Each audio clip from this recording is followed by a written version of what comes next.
నమస్తే అందరికీ welcome back to my channel. ఈ రోజు చూపించే రెసిపీ కిచిడి। చాలా టేస్టీగా ఉంటుంది। లంచ్ లోకి డిన్నర్ లోకి కూడా ప్రిపేర్ చేసుకోవచ్చు। చాలా క్విక్ గా అయిపోతుంది।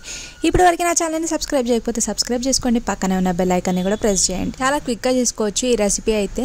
నేను ఇక్కడ బ్రౌన్ రైస్ తీసుకుంటున్నాను, మీరు కావాలి అనుకుంటే వైట్ రైస్ కూడా తీసుకోవచ్చు। హాఫ్ గ్లాస్ తీసుకుంటున్నాను నేను ఇక్కడ। Fat loss or weight loss కి బ్రౌన్ రైస్ అయితే బెస్ట్। దానివల్ల టేస్ట్ ఏం డిఫరెంట్ రాదు। ఇది 1 time polished rice, same taste వస్తుంది, చాలా బాగుంటుంది టేస్ట్ అయితే। రైస్ ఎంతైతే క్వాంటిటీ తీసుకుంటామో దాని ఈక్వల్ క్వాంటిటీలో పెసరపప్పు తీసుకుంటున్నాను ఇక్కడ నేను। మీరు కూడా రైస్ క్వాంటిటీ ఎంత తీసుకుంటున్నారో పెసరపప్పు క్వాంటిటీ కూడా అంతే తీసుకోండి। 2 to 3 టైమ్స్ మంచిగా వాష్ చేసుకున్న తర్వాత 1:2 రేషియోలో వాటర్ అయితే యాడ్ చేసుకుంటాం కదా మనం రైస్లోకి। అలా నేను 2 గ్లాసెస్ ఆఫ్ వాటర్ అయితే యాడ్ చేశాను।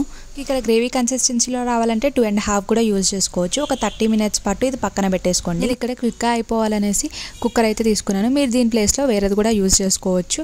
1 స్పూన్ గీ యాడ్ చేసుకున్నాను। గీ యాడ్ చేసుకోవడం వల్ల మనకి మంచి ఫ్యాట్ అనేది ప్రొడ్యూస్ అవుతుంది మన బాడీలో, సో అందుకని గీ యాడ్ చేసుకున్నాను। మీరు కావాలి అనుకుంటే ఆయిల్ కూడా యాడ్ చేసుకోవచ్చు। దాని తర్వాత కొద్దిగా జీరా, మీకు కావాల్సిన వెజీస్ అన్నీ యాడ్ చేసుకోండి। కొద్దిగా కారం అయితే తర్వాత యాడ్ చేయము, సో ఇప్పుడే యాడ్ చేసేసుకోండి।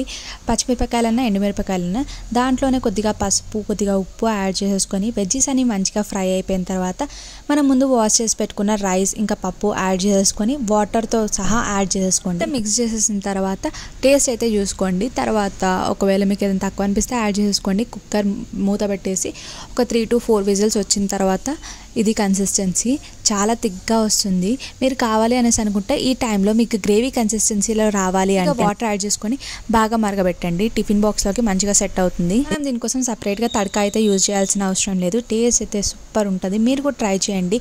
ఎంతో హెల్దీ అండ్ డెలీషియస్ రెసిపీ। నచ్చితే లైక్ చేయండి, సబ్స్క్రైబ్ చేసుకోవడం మాత్రం మర్చిపోకండి। Bye bye.